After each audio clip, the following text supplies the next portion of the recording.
Welcome to this presentation on comparative analysis for UGC Paper 1. In this section, we will be talking about the previous year papers that have appeared from 2011 to 2013. We'll be discussing on how the paper patterns have changed and what are the important topics that are continuing since the paper. So let's start with the first topic, that is the UGC NET JRF exam, the analysis of paper, the strategy that we must know, and what are the most important topics that we must remember. So when we talk about preparation strategies, there are some things we must be very clear about. First of all, we must be very focused. Okay, we should not ignore paper 1 when we start preparing with paper 2 and 3. That's very important because of the fact that paper 1 now adds to the marks. Paper 1 syllabus is vast. There are recent happenings that are taking place in this field. So paper 1 is contributing a lot towards the total percentage of marks. So when you are studying, you must have a balanced time approach for paper 1 and your optional subjects. You must follow a systematic method to study. Okay. So I'll be moving on to this document to help you understand more. Okay. So we'll be talking about the preparation strategy. So preparation, as I said, it's must for you to focus on paper 1, 2 and 3. So if you are giving 8 hours per day for paper 2 and 3, we suggest you study at least 2 to 3 hours for paper 1. That means the ratio should be at least 1:3. If you are studying 1 hour for paper 1, then it should be 3 hours for paper 2 and 3, if we talk in that terms. Now, there are few topics in paper 1 that are very important. First is teaching, then you have research methods or research aptitude. When we talk about teaching and research aptitude, in the previous trends what we see, there are around 4 to 5 questions on teaching and 7 to 10 questions on research aptitudes. That contributes nearly 15 questions that are asked from the section on teaching and research aptitude. Now, how we will see we can score more in this section? Let's see.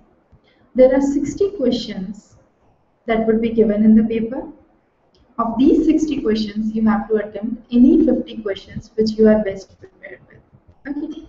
Of these, I say 5 questions would be from data interpretation. That's for sure, that happens every year. Then you have 5 questions which would be on reading comprehension. Now this number can be 5 to 6, not less than 5. So you have 10 questions where you can surely score good, and you do not need any prior knowledge. All you need is a bit of practice. So just practice questions on data interpretation and reading comprehension, and that would lead you to 10 correct questions. Now out of these 50 questions, 40% is the passing marks in paper 1. That means you have to attempt at least 20 correct questions. Now I said 10 questions from data interpretation and reading comprehension. Next set would be 15 questions from teaching plus research aptitude. Then I say there would be 5 to 10 questions on fundamental mathematics or quantitative ability. These questions are much more direct. Students are much more afraid about these questions, but I feel these are direct questions. For example, fundamental maths, what does this include? There would be number series. Okay, then you would have questions like series completion 1, 3, 5, 7. What would be the next number? So here it is a gap of 1, 1, 1. Then again one gap, no 8. Then you have the 9 number. So this was something easy. You can have square roots in it. You can have square in it. So it's 1 square, 2 square, 3 square, 4 square, and that can be one kind of series. You can have alternate addition and subtraction series. So 1 plus 2 is the next number. Then you can have 1 minus 2 as the next number. 3 plus 2, then 3 minus 2. So this can be a kind of series that can go on. So these are the questions which occur from the number series. Then you have very basic questions on arithmetic, which we usually call as unitary method. For example, 10 mangoes cost rupees 80. Okay, what would be the cost of 5 mangoes? So a simple unitary method. 10 cost 80, 1 would cost 80 by 10, and 5 would cost into 5. So it would be 8 into 5, that's 40 rupees. So that's a kind of simple unitary method question that is asked in fundamental maths. The next section is computers. Now this is a very important section. Importance of computers is increasing day by day. So number of questions asked from computers section is increasing. Nowadays students are much more familiar with computers, and most of the research are now based on computers. So you will be using computers by means of either applying SPSS, statistical methods, or you would be using some other softwares that would be useful in your research. And finally, all your research thesis would be written on your computer. That's why they have increased the proportion of computer irrationally in the last few years. So when we talk about this, you have 1 hour and 15 minutes as the total time to appear for paper 1. Of these, you have to attempt 50 questions. So per question, you have 1.5 minutes in hand. That is an ample of time. Okay. Now some of the scoring strategies you must know. There are tricky questions. For tricky questions, what you should do is, you should focus on some specific issues. Okay, you should not be diverted from that issue. Another important thing is, you must not write or read one question for too long, okay, and then you feel that you are not able to understand that question, so you just skip it out. So that should not be the case. If you are reading that question for 5 minutes, at least try to solve that question and then move to the next question. Otherwise, what would happen is, you have wasted 5 minutes of your time and you have landed with not even solving one question. Okay, so be sure you are not making a wastage of time. Now we'll see the trends in the previous years. So we'll start with December 2013. I'll move back to the presentation where you will be able to see what is the important trends that we are talking about. Okay, so you have 2013 trend. In this, there were 12 questions from computers and communication, 13 questions from environment. As I said, 4 from teaching and 7 from research. So teaching and research usually contributes 10 to 15 questions in hand. Then you have computers, that is contributing to 12 questions. Current affairs, this time the current affairs would be mainly focused towards politics. So recent elections, information on elections, exit poll results, these would be the main focus. The new cabinet members, new appointments and terminations in politics would be the main focus for current affairs this time. And this time there was an unusual focus on the section on culture and heritage. That was for the first time it happened. Now, this was what came in December 2013. Now let's move to 2012 and see what was the difference. 2012 again more or less the similar pattern, but this time there was an unusual focus on research and teaching, and there were around 20 questions. I usually say it's 10 to 50, but an exceptional emphasis on research and aptitude with 20 questions on teaching and research. So you have a very high proportion on teaching and research. So what we suggest is, have a very good research background. Those who have a brief introduction about the research aptitude paper, either they have done them in their masters, or those who are pursuing PhD would find this section very easy. But most of the questions on teaching aptitude were Very simple and applicative.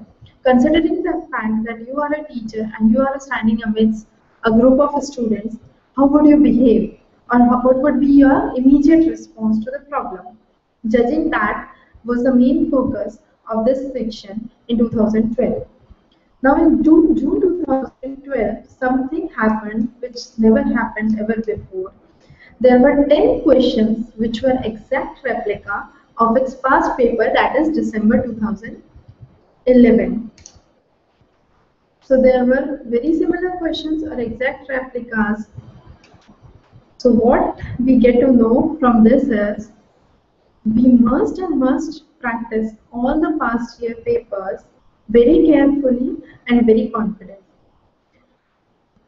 That means you must have solved all the papers from December 2013 till December 2008, at least for 5 years or 6 years, all the papers and on June and December. So if you are preparing for June 2014, you must be very clear that you have solved at least 10 to 12 previous year's papers. June 2012 had a very high emphasis on educational institutions, the recent higher education institutes that have been built up. Any educational body that has been disbanded or has been given a special permission, MCI, be it BCI or pharmacy institutes, these were the main focus in June 2012. Then there were a lot of questions which were meant for theoretical aspects of reasoning. What is meant by theoretical aspect of reasoning is, like, there was not a direct question on solving a Venn diagram, but there was a question on what is Venn diagram and why is it important. A lot of questions were very tricky, so there were statements and most of the questions were based on statements. June 2012 had a special focus on mass communication questions. So mass communication is another important topic that you must touch. 2011 was a very dicey paper with major focus on research, and all the questions on research here were difficult. Okay, so there were few new topics that were introduced in December 2011. These included bibliography, writing methodology, and citations, which are a part of students who are familiar with this would be mainly students who are pursuing research projects or are doing PhD. So there were a lot of questions on bibliography, writing methodologies, APA style, MLA style, citations, what are footnotes. Then there were questions on government schemes, midday meals, Indira Awas Yojana. These were the kind of questions that were asked. H index. Then you have the impact factor. These were the main things in research that were asked in the previous, in 2011 paper. Now I'll move back to the scratch pad and help you understand what are the major topics that you must and must remember. So a summary of the previous year's papers help us show the main focus should be on teaching and research, as I said. In research, what you must be familiar with be methodology of research, type 1, type 2 errors, hypothesis formulations. Then you have writing methodologies, APA style of writing, MLA style of writing. Then you have impact factor. Then you will be having H index. These are some of the important topics in research. In teaching, as what would be your role as a teacher or as a principal of a school or a college? Okay. Then the major contributions. So this is something historical that you have to remember. So it's kind of historical perspective. So requires rote memory. So you have to remember these topics. Okay. Next is mass communication. Then you have computers, higher education, environment. This time an important question on environment is about El Nino, which might bring droughts to India. Okay, reverse of El Nino is a phenomenon known as La Nina. These are the important topics this year, important from the perspective of current affairs. Any topic this time can have an undue importance, like last time there was culture and heritage. So polity is important this time from the point of view of current affairs because of the recent general elections. So recent elections, cabinet and cabinet members that you must know. Then you have the exit poll results, okay, and any opinion based questions or statement based questions from polity. Any new higher education institution that has been given permission, there was a recent news that AIMS would be active in Bihar by 2015 Christmas. So this is a kind of important question. There are five more AIMS that are opening up, or how many more number of AIMS that are opening up, and which state would have the AIMS being opened recently from medical perspective. These are the important kind of questions that might be asked. Okay. These were the important topics and the important types of questions that you must remember. Now, some of the common mistakes that a student do. What are the most common mistakes done by students? First, not reading properly. I read half the question and I thought of an answer and I just tried to reply that answer. That is my first basic mistake. The second basic mistake done is try to answer the question in your head. Do not read choices. If you read choices, you get confused and you are not able to answer appropriately. Third important point is do not waste too much of time on one question. If you feel that question is taking a lot of time, skip it for the last moment.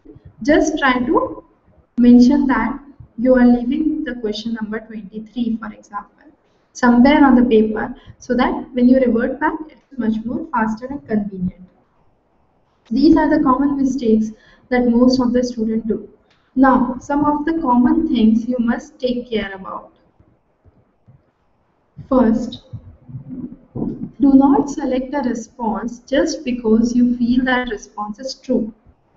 There can be considerations in choices A, B, C, D, where A is 100% incorrect, B and C are correct, B, C and D are correct, for example, but B and C are correct to themselves, but not an correct explanation. Okay, so don't get confused by a correct statement and a correct explanation. So there can be instances where statements are correct, and there can be instances where you need to have a correct explanation for the answer. So just look for the correct explanation.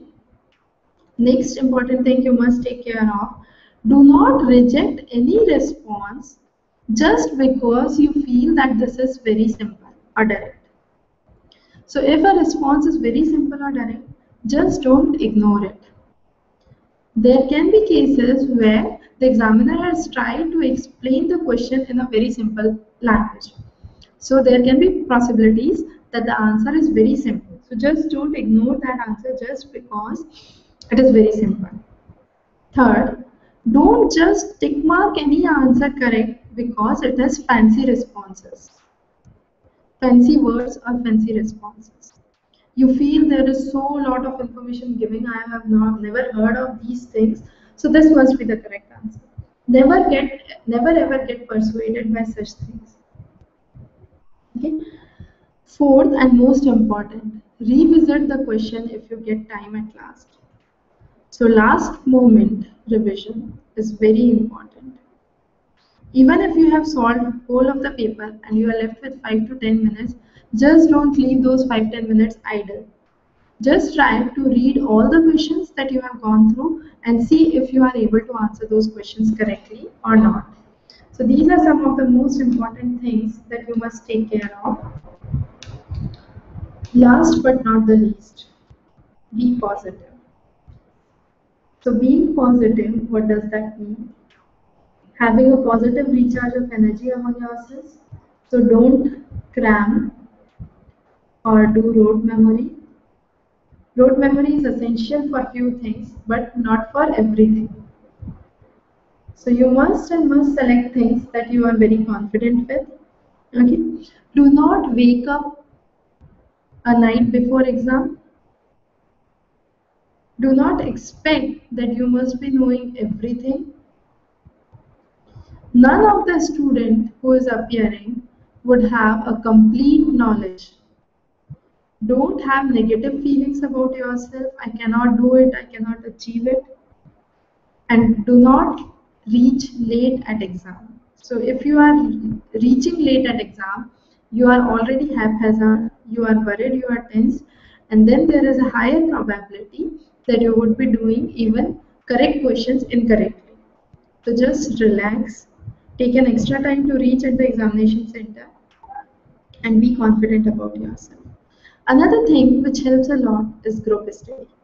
When you are doing a group study, you can be positively recharged. Okay. So if someone says all answers seem correct to me, you can say that let's practice that format. So practice can be one good thing. You can cover all questions because you are covering few and your friend is covering few, and later on you can discuss those questions and you can revisit different questions at different times.